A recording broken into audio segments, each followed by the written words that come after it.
원장님, 이런 분들은 눈밑 필러 절대 하면 안 된다는데 어떤 분들이에요? 눈밑 필러 추천하지 않는 분 4가지 유형이 있습니다. 일단 첫 번째는 눈밑 지방이 과도하게 돌출되어 있는 분이에요. 공통적으로 우리가 눈밑이 고민이라고 하면 너무 지방이 튀어나왔거나 아니면 꺼졌거나 2가지거든요. 네. 꺼진 경우라면 채우면 되지만 이렇게 눈밑 지방이 많이 돌출되신 분들은 필러로 개선하기 위해서는 이 밑에 이 꺼진 부분을 채워주는 거예요. 이게 만약에 옆에서 본다고 하면은 지방이 이렇게 튀어나왔을 거고 꺼진 부분이 있고 그 다음에 밑에 다시 조직이 있게 되잖아요. 네. 이 부분을 채워주는 거죠, 필러로. 문제는 약간의 지방이 돌출되신 분들은 채워야 되는 부분이 아주 적기 때문에 부작용도 없고 자연스러울 수 있어요. 네. 근데 눈밑 지방이 이렇게 진짜 많이 처지신 분들이 있어요. 내 앞볼보다 지방이 더 튀어나오신 분들은 이렇게 채워야 되죠. 그러면 전체가 이렇게 무겁게 되는 거예요. 그래서 너무 많이 눈밑 지방이 처지신 분은 수술이나 아니면 재배치 시술 같은 거를 고려해 보시는 것도 추천드립니다.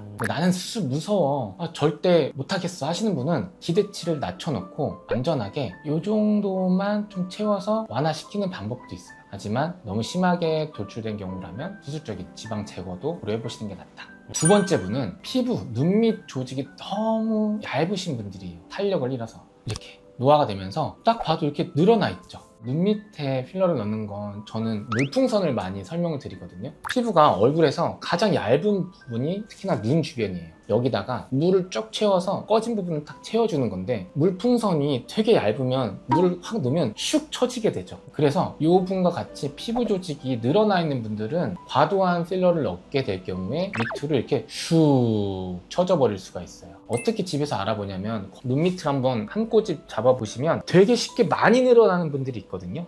저 잘 늘어나는 것 이 같아요. 정도는 다 늘어나요.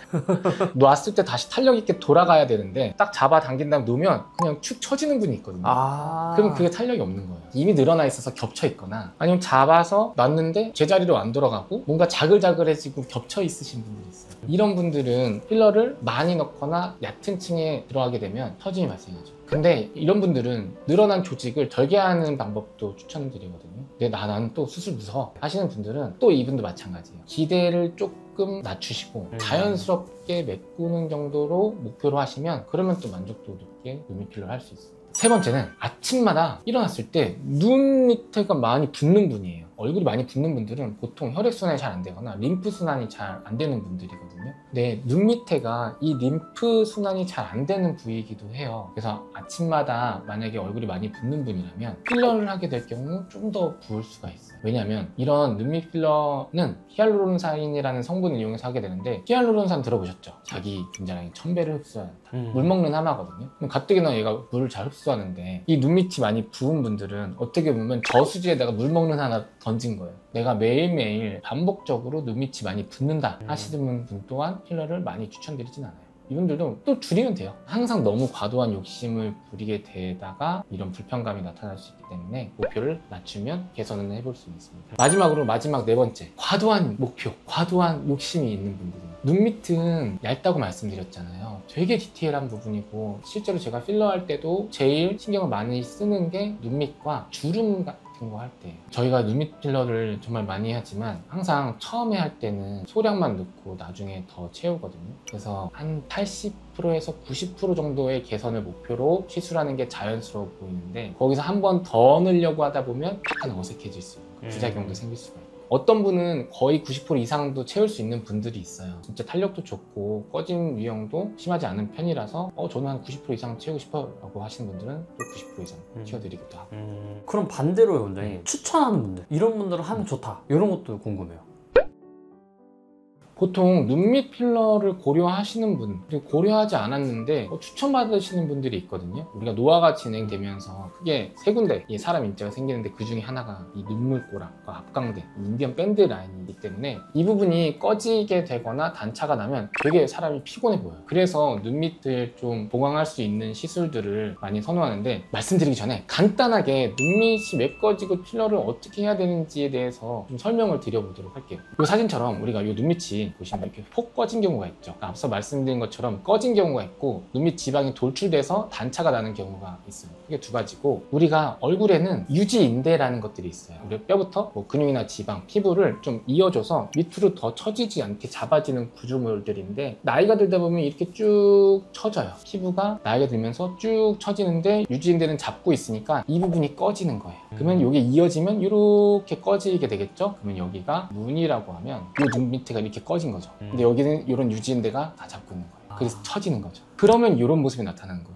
이런 게 유지인대거든요. 바로 여기 있는 유지인대가 이런 인디언 밴드. 우리가 인디언 영화 보면 여기 이렇게 막 라인 그리죠. 그런 것처럼 이렇게 볼까지 꺼진 부분이 흔히들 그냥 인디언 밴드라고 호칭하는 부분이고, 우리가 말하는 눈밑은 여기는 눈물꼬랑 여기 부분, 그리고 여기는 광대꼬랑 두 군데인데, 여기만 꺼지신 분도 있고요, 눈물꼬랑만. 아니면 이렇게 광대꼬랑까지 같이 꺼지신 분들도 있어요. 그리고 이 부분은 지방이 좀 쌓이는 부분이에요. 그러다 보니까 더 꺼져 보이겠죠. 그래서 이런 처지고 꺼진 부분을 채워주는 게 눈밑 필러다라고 생각을 하시면 됩니다. 자, 이제 눈밑 필러를 추천하는 분들 말씀드려보도록 하겠습니다. 아까 눈밑 필러 추천하지 않는 분들의 반대겠죠. 그 중에서도 첫 번째는 꺼짐만 있는 분들한테는 되게 효과적이에요. 눈밑 지방이 나지 않고 눈밑 꺼짐만 있으신 분들도 있거든요. 우리가 눈물꼬랑이라고 하는 부분은 거기는 가만히 있는 건데 위아래가 이렇게 처지는 거거든요. 아빠 벨트처럼. 그래서 그 부분만 메꿔주는 거예요. 옆에서 그냥 보면 처지지 않으면 이렇게 있다가 쏙 들어갔다가 이렇게 다시 나오겠죠. 이렇게 눈물꼬랑만 꺼지신 분들은 선천적으로도 이 부분이 많이 꺼진 분들도 있고요. 그리고 노화가 되면서 꺼진 분들도 있고, 어떻게 보면 지방이 많아서 지방 제거를 했는데 그 이후에 좀 꺼져버린 경우도 있으세요. 이런 경우는 눈 밑에 들어갈 수 있는 적절한 필러로 이 부분만 채워주기만 하면 돼요. 시술이 간단하고 어색하지도 않은 경우가 많게 되는 거죠. 두 번째는 피부에 어느 정도 탄력이 있는 분들이에요. 아까 제가 테스트하는 방법 알려드렸죠.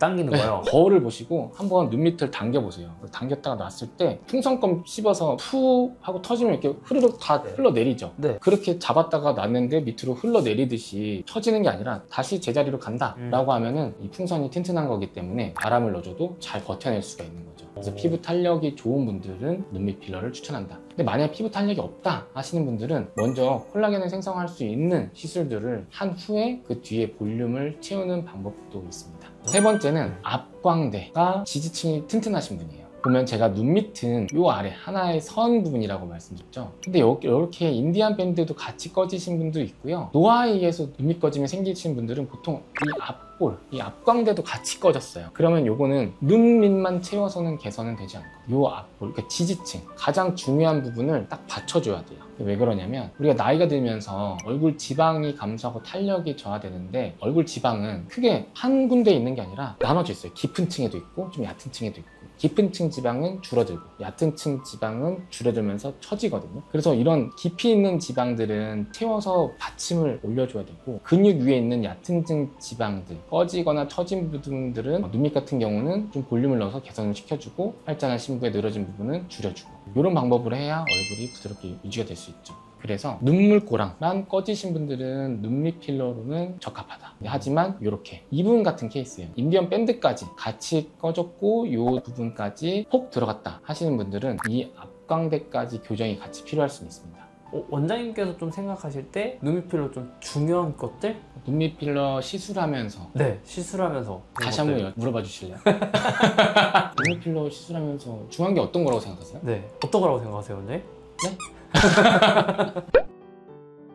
눈 필러를 많이 하시는 원장님들도 많으시고, 사실 저도 뭐 제가 혼자 컸겠습니까? 뭐 이름만 말씀드리면 아실 정도로 정말 눈밑 많이 하시는 원장님, 형이 고신 훌륭하신 원장님이 계셔서 원장님한테도 정말 많이 배웠고, 그걸 통해서 저도 임상 경험을 쌓으면서 저만의 좀 기준이 있습니다. 일단 첫 번째는 눈 밑은 정말 필러의 종류가 좀 중요해요. 히알루론산 필러인데, 예를 들어서 어떤 한 회사의 필러다 해도 여러 가지 종류가 있거든요. 쉽게 생각하면 단단한 거, 좀 중간 정도, 부드러운 거, 아주 부드러운 거, 이런 라인들이 있고, 또 크게는 물을 좀 잘 흡수하면서 물렁물렁한 게 있고, 물은 좀 덜 흡수하지만 볼륨감을 만들 수 있는 조금 이렇게 쫀쫀한 제품들이 있어요. 근데 눈 밑은 아까 말씀드린 것처럼 혈액순환도 좀 덜 되고 림프순환이 덜 되기 때문에 물을 너무 많이 흡수하고 물렁물렁한 제품을 넣었을 때는 부하게 부푸는 경우가 있어요. 예전에는 어떤 제품을 썼을 때 그렇게 좀 눈밑이 좀 부푸는 느낌이 있는 경우도 있었거든요. 근데 이번에 눈 밑에 들어가는 눈밑 전용 필러를 좀 쓰다 보니까 확실히 그런 불편감도 없고 교정도 잘 되고 적합하더라고요. 두 번째는 필러를 넣는 층이에요. 그러면 눈 밑에다 그냥 넣는 거지라고 생각할 수 있지만 네. 조금 더 디테일하게 들어가면 어떤 부분에 넣느냐가 중요하거든요.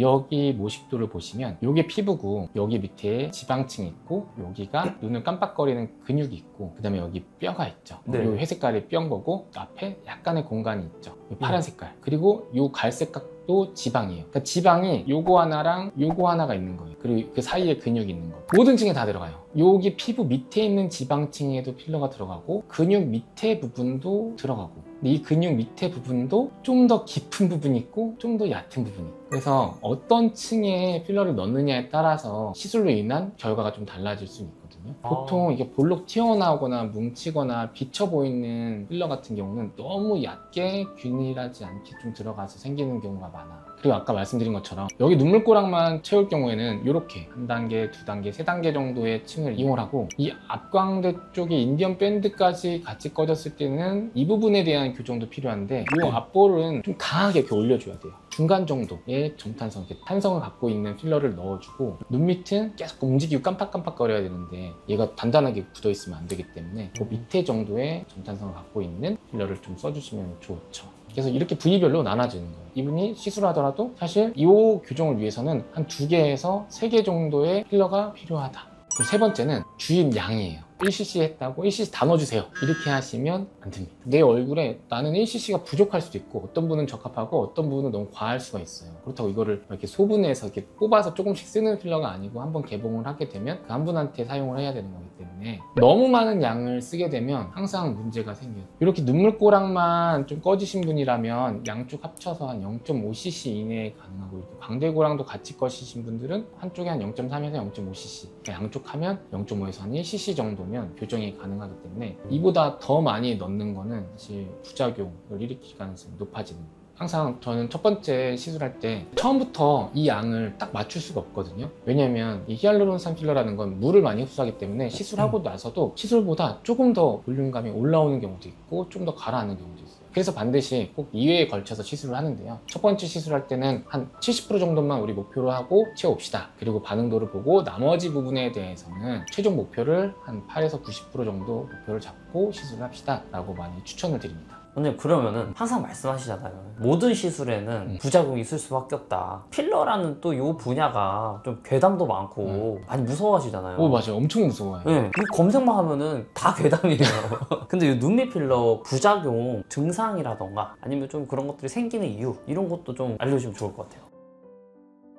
실제로 많이들 말씀하시거든요. 눈밑 하면 비치지 않나요? 이렇게 불룩해지지 않나요? 어색하지 않나요? 이 부작용 저희 너무 치부 같은데 사실 저도 과거에 시작할 때가 있을 거잖아요. 다 겪어봤던 거거든요. 그러다 보니까 저만의 기준이 생긴 거예요. 가장 많이 나타나는 부작용들이 보통 어색하게 애벌레처럼 톡 튀어나온 경우. 아, 그 필러만? 맞아요. 네. 최근에도 많이 오세요. 그러면 저는 그 부분을 다시 녹이고 가라앉힌 다음에 다시 처음부터 근본적인 개선을 시켜드리거든요. 근데 많이 볼 수 있는 게 얕은 층에 좀 과도한 용량이 들어가서 애벌레처럼 눈밑집 헐떡 눈밑지방 나온 것처럼 튀어나오는 경우. 이런 분들이 있으면 이거를 살짝 줄일 수가 있거든요. 난 불편해 라고 하시면 참지 마시고 시술했던 병원 가서 한번 상담 받아보시는 걸 추천드립니다. 그리고 두 번째는 비치는 경우거든요. 종류에 따라서 다르거든요. 그런 비침 현상이 좀 나타나는 필러들도 있고 좀 덜 나타나는 필러도 있고 근데 어느 정도 깊이로 넣느냐에 따라서 반응 정도가 다르지만 너무 얕은 층에 넣게 되면 피부 밑에 있는 필러가 빛을 받으면 이 빛 반사 때문에 좀 푸르게 보이는 경우가 있어요. 그래서 다크서클 없애려고 했는데 오히려 하고 나서